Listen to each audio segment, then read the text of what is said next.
Hello everyone, welcome back. Ooh, this thing is out of whack. We've been talking encryption. We started on that yesterday and we got some stuff to finish up. The idea, there's two main things that get encrypted on the internet. And what do we mean by encryption is where we take stuff that is just written in plain text that anyone can read and we scramble it. It becomes a jumbled mess that no one can really read. And that is the process of encrypting. We take what is called plain text and turn it into something that's called ciphertext, something that has been turned into a scrambled mess. And the two main places that this kind of manifests itself is packets, right? If you use an HTTPS website, for instance, right? Our Twitch chat is HTTPS. This is encrypted using encrypted packets. It's sending encrypted packets back and forth between you and Twitch. And what do we mean by encrypted packet? Well, you have to keep in mind that the header itself is not encrypted. It can't be because basically we got to pass around that information, right? Packets are going from router to router to router in order to get to the destination that it wants to. It's okay. I messed it up. I'm sorry. And then the actual payload of the packet, that is what is encrypted. And the idea is it kind of prevents packet sniffing, but not the way that you kind of think. Like, people can get a hold of the packets, but it just doesn't matter. They can't read the contents in the packet. They can figure out where's it going to and where's it coming from, those type of things, which is still how violations of net neutrality happen, right? I kind of talked about that with the net neutrality thing. The other area where where information is encrypted on the internet is users' passwords. We encrypt passwords before storing them in a database, or at least we should. That way, if hackers ever got a hold of the database, it's okay, your password is encrypted. So encryption has long been used by militaries and governments to facilitate secret communication. One of the simplest and most widely known encryption techniques is the Caesar cipher. We actually coded this back in the fall semester. This is also known as a shift cipher or the Caesar shift. This is a substitution cipher. Okay, so there's this whole category of ways to encrypt known as substitution ciphers, which are basically just what they sound like, is a one-to-one substitution. We replace a letter, in the case of Caesar cipher, with some other letter, some fixed positions down the alphabet. For example, with a left shift of 3, D would be replaced by A. E would become B, and so on. So this graphic really kind of helps us out here. Here I have the alphabet just lined up as normal. And then underneath it, I have the alphabet shifted. Right? This is a left shift of 3. So you can think about maybe this top one being shifted back. But anyway, what it means is that if I take the letter D and I run it through the encryption, it'll come back out as A. Right? This is a very simple substitution cipher. Okay? We can actually play with a Caesar cipher. Oh, I don't know if my tiny URL works. I may make a new one. Let's see if we can go. We'll do a code.org Caesar cipher. I made that tiny URL last year. They usually don't last very long. I can throw it in chat. That has been done. Let's see if we can turn it to a tiny URL real fast.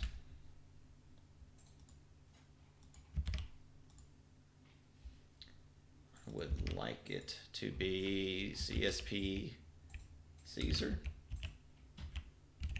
One time. Oh, chosen alias is not available. We'll update the slides later. Okay, so if you are kind of participating at home, there is a link in chat. You could just quickly type in code.org Caesar cipher and find it. And so I'm going to drag this over to our main window.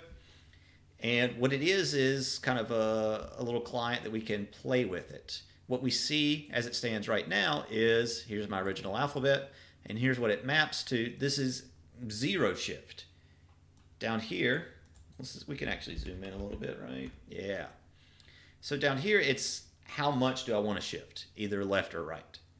And we see that as we shift, it is going to perform the shift for us. Here we see our shift of 3, right? And then as we're shifting, I had text over here. Originally, it's plain text. Here is a plain text message. It hasn't been encrypted at all. This is what we mean by plain text. But if we apply our Caesar cipher to it, our Caesar cipher is going to be an algorithm. It's going to encrypt our plain text and turn it into ciphertext. So this is a pretty simple way to encrypt. This falls under a category known as a substitution cipher. And part of the problem with Caesar cipher, it's not very complex because, as you'll see, it won't take us very long, right? There's only 26 letters before, you know, we're back to kind of where we were. Bless you. So, messages encrypted with a Caesar cipher are easy to crack, especially with some computational tool, right? It wouldn't be hard for you to crack it by hand, but the moment that we bring computers into it, there's a problem. Messages encrypted with a random substitution cipher, however, are much harder to crack. So this is still a category known as substitution ciphers. Caesar cipher is under that, but also the random substitution cipher. Each letter is going to be mapped to a different randomly selected letter of the alphabet. Okay, also part of this puzzle, and I believe with that exact same link, all we got to do is jump forward. Let's see what we got.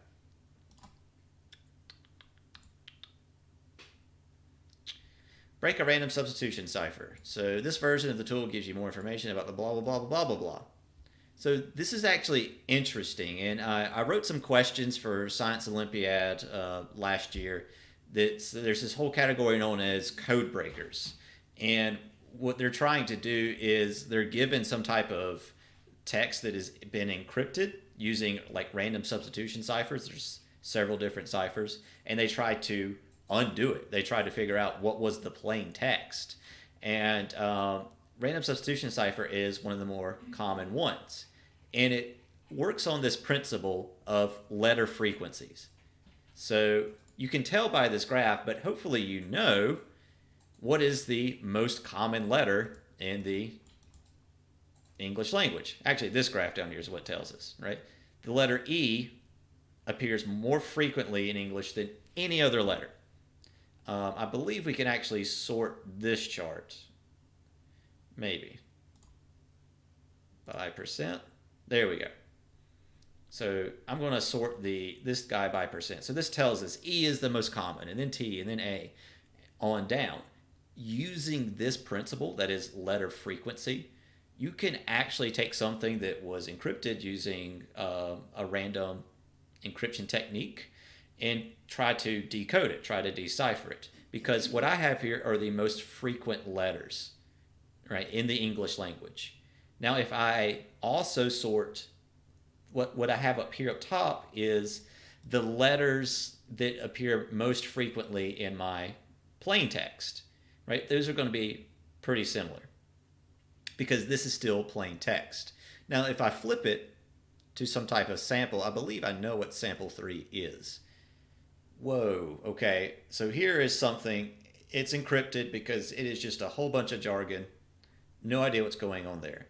I got my letters of the alphabet and how frequently they occur. If I sort my originals by a similar manner, what I can do is make a pretty good guess that the letter N in my ciphertext is actually the letter E. And what you can do in this tool that code.org has made us is that we can drag and drop it there. That's going to replace every occurrence of N with an E in attempt to decode it, right? We can make a lot of other assumptions and we can see some things start to reveal themselves. Now, this isn't perfect, and that is where, like kind of the technique comes in. That's where the skill comes in, if you will, and you can be good at cracking these things. I kind of recommend playing with this, right? Try some of these encrypted samples and see if you can decode them.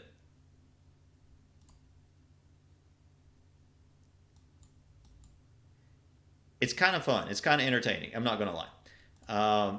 So I'll leave that tool with you, but this is a random encryption technique. It's like Caesar Cipher in that we're substituting a letter with some other letter. Now, the thing is with the Caesar Cipher is it was a very simple shift. With the random substitution cipher is that that letter could end up being paired with any other letter. And so the way it ends up being cracked is based on letter frequency. The letter E is the most common letter in the alphabet, and then so on and so forth. Now, where it starts getting interesting from there, there's some more levels to that. In the random substitution cipher, each letter is mapped to a different randomly selected letter of the alphabet. The best technique for cracking a random substitution cipher is known as frequency analysis. This is a technique that is based on how frequently certain letters appear in English versus other. For instance, given a section of English text, E, T, A, and O are the most common, while Z, Q, and X are rare. You as an individual should also know that if we got Q, if I do happen to find a Q in my text, the likelihood of a U appearing after that is quite high. Likewise, that is kind of the next level. After recognizing single letters, you move on to double letters. TH, ER, ON, and AN are the most common pairs of letters that occur next to each other. This ER, actually both of these, TH and ER, they're super important. Why? Because the individual letters, right? We just talked about how E is the most common letter of the alphabet. It's pretty easy to quickly identify an E. If you can identify the E, the likelihood of there being an R after it is also quite high because this pairing of ER is quite high. Likewise, T is the second most common.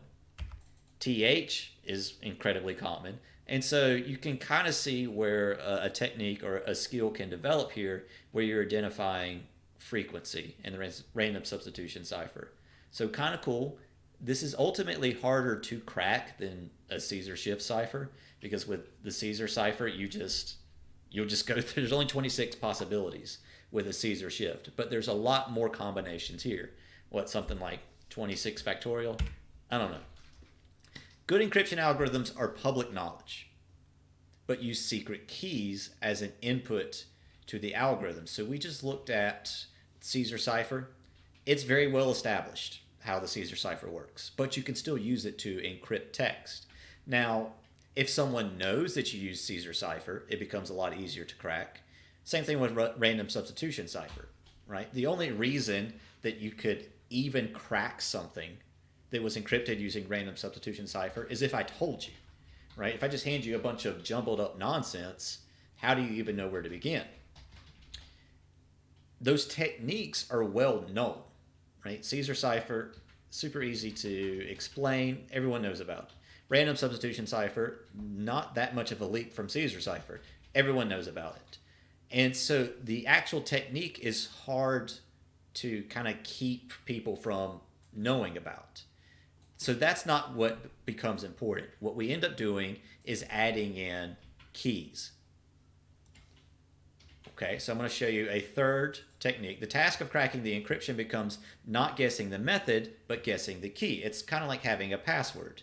We want guessing the key to be computationally hard, right? As we saw with our passwords yesterday, what it means is, if you have a password and it's only going to be lowercase letters, well, each spot can only be one of 26 possibilities.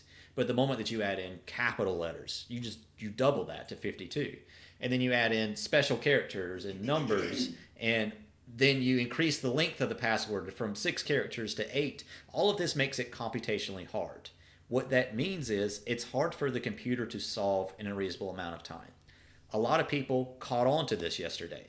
That is, you could eventually get to a password. If you just brute force, try every possible combination, you would eventually crack the password.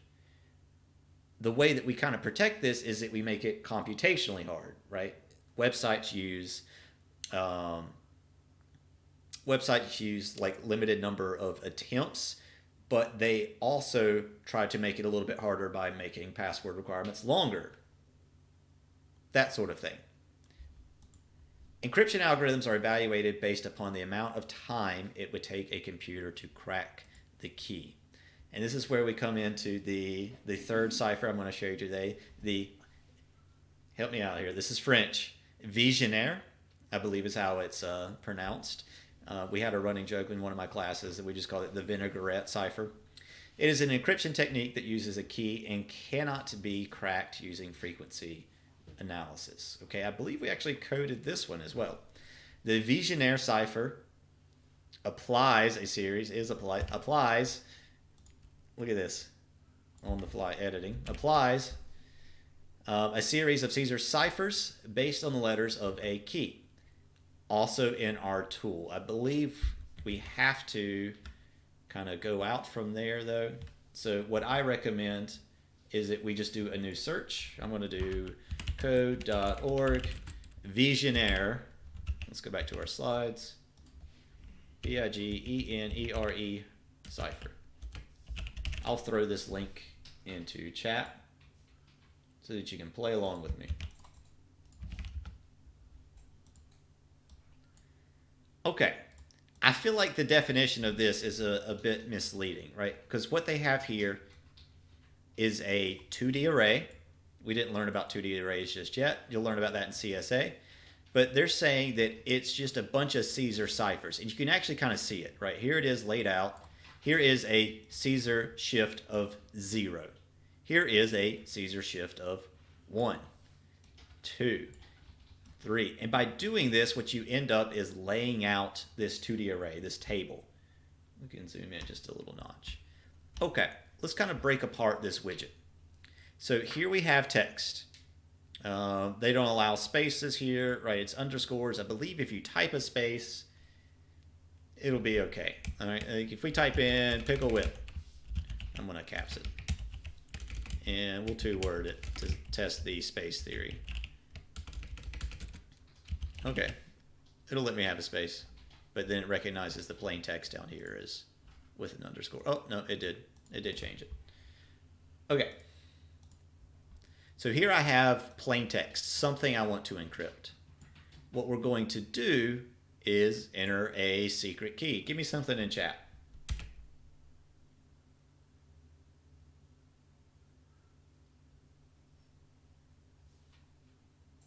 Hello world, love it. Hello world. Okay, I have a message I want to encrypt. I have a secret key. What we're going to get to about this is when you have an encryption technique that requires a key in order to work, what it means is I can hand you the ciphertext, text that has already been encrypted. I could tell you that I use the Visionnaire cipher to encrypt it, and then you can't break it because you also need the secret key. All right, let's take a look at how this one actually works. This tool will actually step through and encrypt stuff for you. Okay, let's back that up. Let's try to back that up. There's a reset. So we can just do one step at a time. So I'm going to step it forward first. What we're going to do is encode the first character. Okay? So if I step it forward, what we're trying to encode is P. What I'm going to do is see where does P intersect with the first character of my key. In this case, H. So P, H intersects right here, a W. So the first letter of my ciphertext down here at the bottom is going to be a W. Okay, let's step forward to the next letter. It's an I. I want to encode the I. Well, I'm using the next letter of my secret key as well, an E. I and E intersect right here at M, and so that is going to be the letter of my ciphertext. Okay, I'm sure I'm going to get questions about, well, what happens when you run out of characters in your key? Let's change the key, and you see that it will change effectively how stuff gets encoded. Bazinga, I hear, is one. Bazinga. Okay, let's step through this. The first letter I want to encode is P. and I'm going to encode it based off my secret key. We see that P and B intersect here at Q. So the first letter in my ciphertext is Q. The next letter I want to encode is I, and we're going to encode it using A. They intersect here at I. The next one here, okay. We'll keep stepping forward, and notice right here, this is the last letter in my key. I still have stuff to encode in my plaintext, but I've used up my key. What happens? We just wrap back around, right? On the very next letter, it's a W. I ran out of letters in my key, so we're starting back at the beginning. We'll encode W based on B. Those intersect here at X, and so that is the character in my ciphertext. If I finish it out, right? Pickle Whip was my plain text. My key was Bazinga. Based on those two things, I ran it through the Visionnaire cipher. Here is my ciphertext. This is pretty cool. Again, what's so awesome about this is I could hand you this ciphertext. Here you go. Here's this. You know what? Here's the ciphertext. I use the Visionnaire cipher in order to encode it. And that doesn't tell you anything because it is based on this key. You would need the key in order to actually crack it. So what it means is the key is actually the important part. It's not the ciphertext. It's not the encryption technique. It's the key. And so if you make a key that's hard to guess, then it's hard for anyone to crack it. So that's the idea. The contents, that's the idea behind a Visionnaire cipher. Any cipher that uses a key, it's more about the key than anything else. Now, as we're going to see in our next little group of slides, which we'll get to, I guess, after spring break, is, well, what about that key? The hard part then becomes, how do I get the key to someone that needs to decrypt my stuff? Because I can't encrypt a key. We're going to pause there. Guys, have a good spring break. I believe Ms. Fu's got a quiz for you. Good luck, have fun. Let's chill.